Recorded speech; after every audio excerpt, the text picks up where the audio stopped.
మీ మీ మీకే మీరు తీసుకొచ్చి మీకే ఒక మీ స్టాండ్ ఏంటో మాకు క్లారిటీ లేదు. మీ స్టాండ్ ఏంటో మీకే క్లారిటీ లేదు. మీరు కన్ఫ్యూజ్ అవుతున్నారు, ప్రజల్ని కన్ఫ్యూజ్ చేస్తున్నారు. మనం చూసినట్టయితే మన దేశంలోనే నియర్లీ 17-18 స్టేట్స్ ఈ ఇన్సూరెన్స్ మోడల్ అని ఈ రకరకాల అందుబాటులో ఉండేటువంటి ఈ హైబ్రిడ్ పద్ధతుల్ని ఎక్స్ప్లోర్ చేసి ఇది వర్కౌట్ కాదు, ఈ ఇన్సూరెన్స్ మోడల్ కావచ్చు, హైబ్రిడ్ మోడల్ కావచ్చు, ఇది ఫెయిల్యూర్ మోడల్, దీనివల్ల ప్రజలు ఇబ్బంది పడుతున్నారు, దానివల్ల ఆ ప్రభుత్వానికే ప్రమాదం వస్తుంది, ఆ గవర్నెన్స్కే ప్రమాదం వస్తుంది అని భావించి వదిలేశారు. ఆ మాడ్యూల్స్ని ఎంకరేజ్ చేయట్లేదు. వాళ్ళే బయటికి మళ్ళీ వచ్చేసి సేమ్ యథావిధిగా ఆ రాష్ట్రంలో మళ్ళీ ట్రస్ట్ మోడల్లో వాళ్ళు నడుపుకున్నారు. ఇప్పటికీ అలాగే నడుపుతున్నారు.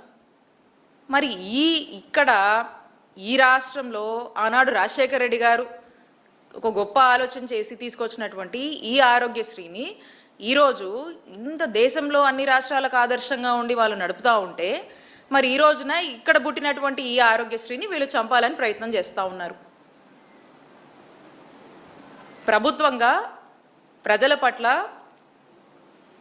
బాధ్యత వహించకుండా ఆ ప్రజల అనారోగ్యంతో చచ్చిపోతే అది ప్రభుత్వ హత్యే. ఈ కూటమి ప్రభుత్వం చేస్తున్నటువంటి హత్యగానే మనం భావించాల్సినటువంటి అవసరం ఉంది. ఈ విధంగా మరి ఒకవైపు చూస్తూ ఉన్నాము, ఇన్ని యాజిటేషన్స్ చేస్తూ ఉన్నాము, ఇంత పెద్ద ఎత్తున వ్యతిరేకత వస్తుంది. ఈ గవర్నమెంట్ మెడికల్ కాలేజ్ అన్నిటిని కూడా ప్రైవేటైజేషన్ చేయాలని చెప్పేసి ఎంతసేపు కూడా వాళ్ళ ఫోకస్ అంతా ఈ వ్యతిరేకతతో, ప్రజల యొక్క ఇబ్బందులతో, వైద్య విద్య అభ్యసించాలనుకునేటువంటి విద్యార్థుల బాధలతో ఏ కన్సర్న్స్ వీళ్ళకి పట్టవు. ఆరోగ్యశ్రీ ఈరోజు పనిచేయట్లేదు, నెట్వర్క్ హాస్పిటల్స్ బోర్డులు తిప్పేశాయి, సేవలు అందించట్లేదు, ప్రజలు హాస్పిటల్కి వచ్చి ఏడుస్తా ఇంటికి వెళ్ళిపోతున్నారు, చూడమని చెప్పేస్తున్నారు, ఏ అప్పో సప్పో చేసుకోలేక అప్పులు దొరకక ఇబ్బంది పడుతూ ఉన్నారు, ఇంకేదో మెడికల్ షాప్లకు వెళ్ళి ఏదో మందులు వేసుకొని అడ్జస్ట్ అయ్యి ప్రాణం మీదకి తెచ్చుకుంటా ఉన్నారు. ఇలాంటి పరిస్థితుల్లో ఈరోజు రాష్ట్రం ఉంది. మరి ఇవన్నీ ఏమీ కూడా పట్టట్లేదు, ఒక రివ్యూస్ చేయరు. ఎక్కడన్నా ఏదైనా ఇబ్బందులు వచ్చి డెత్స్ కాజ్ అయినా, ఎక్కడన్నా విషజ్వరాలు వచ్చినా, ఇంకోటైనా ఎక్కడ ఏ డిజాస్టర్ మూమెంట్స్ జరుగుతున్నా హెల్త్కి సంబంధించి ఎక్కడా కూడా కాజు కనుకోరు, రీజన్స్ కనుకోరు, ఎక్స్ట్రా ఫెసిలిటీస్ ఇవ్వరు.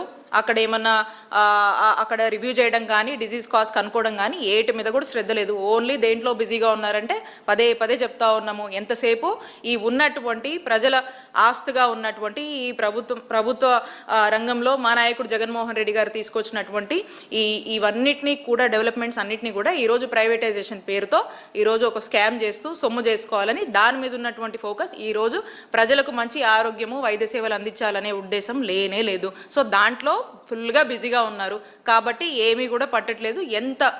ఎన్నిసార్లు మనము ప్రజల తరఫున మనం ప్రశ్నించినా, ఎన్నిసార్లు మనం మాట్లాడుతున్నా, మనం ఏం చేస్తున్నా కూడా ఈ ప్రభుత్వానికి ఇంత కూడా పట్టట్లేదు.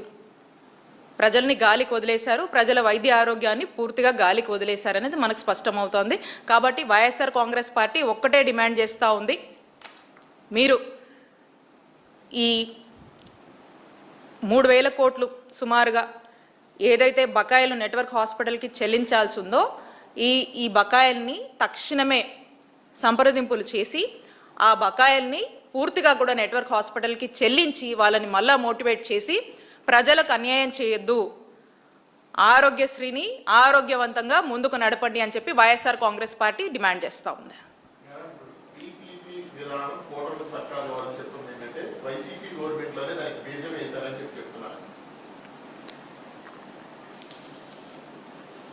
ఒక చిన్న లాజిక్ మీరు ఆలోచించండి. ఈ పీపీపీ అనేటువంటిది ఒకవేళ వైసీపీఏ గనక బీజం వేస్తే మీరెందుకు ఇప్పుడు మళ్ళీ జీవోలు తెచ్చి పీపీపీ అని మేము వెళుతున్నామని చెప్తున్నారు, మేము కంటిన్యూ చేస్తున్నామని చెప్పాలి కదా. కొత్తగా మీరెందుకు దాన్ని వెతుకుతున్నారు?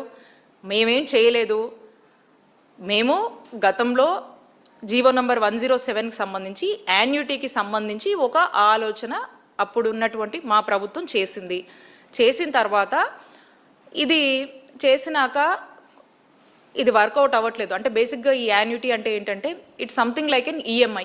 ఇప్పుడు మనం ఒక ఫోనో, కారో, టీవీయో, రెఫ్రిజిరేటరో ఏదన్నా ఒక ఈఎంఐలో మనం కొనుక్కుంటే కొంత డౌన్ పేమెంట్ కడతాము, మంత్లీ ఇంత కడుతూ వస్తూ ఉంటాము. సో అది యాన్యుటీ మీద అలాంటి ఒక ఆలోచన చేశారు, అది అనుకున్నాము. కానీ ఇది వర్కౌట్ అవ్వట్లేదు అని చెప్పేసి అలా మనం కట్టడమే.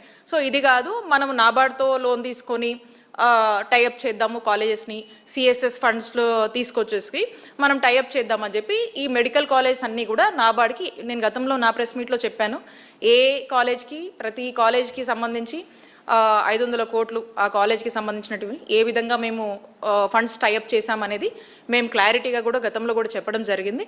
సో కాబట్టి మేము అలాంటి పీపీపీపీ ఆలోచన అయితే మేము చేయలేదు. మేము యాన్యుటీ గురించి ఆలోచించాము, కానీ మాకు ఇదే కరెక్ట్గా ఉందని చెప్పి ఈ పద్ధతిలో మేము చాలా ట్రాన్స్పరెంట్గా వెళ్ళాము. ఈరోజు మీరు మీ యొక్క డెసిషన్ని, ఈ మెడికల్ కాలేజ్ ప్రైవేటీకరణ అనేటువంటి డెసిషన్ని మీరు స్టిల్ కంటిన్యూ చేస్తూ వస్తున్నటువంటి ఈ యాంటీని, వ్యతిరేకతని, ప్రజల ఆందోళనని ఏది కూడా గ్రహించకుండా ముందుకు వెళుతూ మీరు ఏదో ఒక వంకతో ఆ సాకులన్నీ మా మీదేసి ఏదో జస్టిఫై చేసుకోవాలనుకుంటున్నారేమో. మీరు చేస్తుంది ముమ్మాటికి తప్పు. మీరు ఈ యొక్క ఆలోచనని విత్డ్రా చేసుకునే వరకు కూడా ప్రజల పక్షాన వైఎస్ఆర్ కాంగ్రెస్ పార్టీ పోరాడుతుంది. ఒకవేళ మేము గనక అది చేస్తుంటే మరి మీరు కొత్తగా ఎందుకు చేయాల్సి వస్తుందో, ఎందుకు దాని మీద జీవోలు ఇస్తున్నారు, ఎందుకు ప్రజలు వ్యతిరేకిస్తున్నారో దాన్ని బట్టి మనకు స్పష్టం అవుతా ఉంది. That's clear.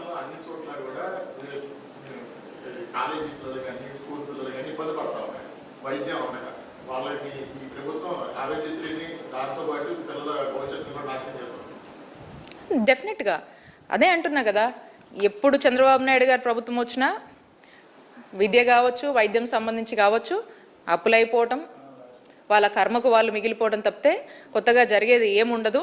అదే మరి ఈ రోజున వైఎస్ఆర్ కాంగ్రెస్ పార్టీ ప్రజల పక్షాన నిలబడి పదే పదే మేము చెప్తా ఉన్నాం, ప్రభుత్వంగా వైద్యం అందించాల్సినటువంటి బాధ్యత ప్రభుత్వం మీదే ఉంటుంది. Government is a continuous process. So వాళ్ళు చేయాల్సినటువంటి, ఇవ్వాల్సినటువంటి ఆరోగ్య భద్రతను కానీ, ఆర్థిక భద్రతను కానీ ఇస్తే ఈ రాష్ట్ర ప్రజలు యొక్క ఆరోగ్యం బాగుంటుంది. విద్యాపరంగా కావచ్చు, వైద్యం పరంగా కావచ్చు, అందరూ బాగుంటారు. ఇవి వాళ్ళు డినై చేస్తున్నారు కాబట్టి మేము ఈ పోరాటం చేస్తూ ఉన్నాం. Any other questions?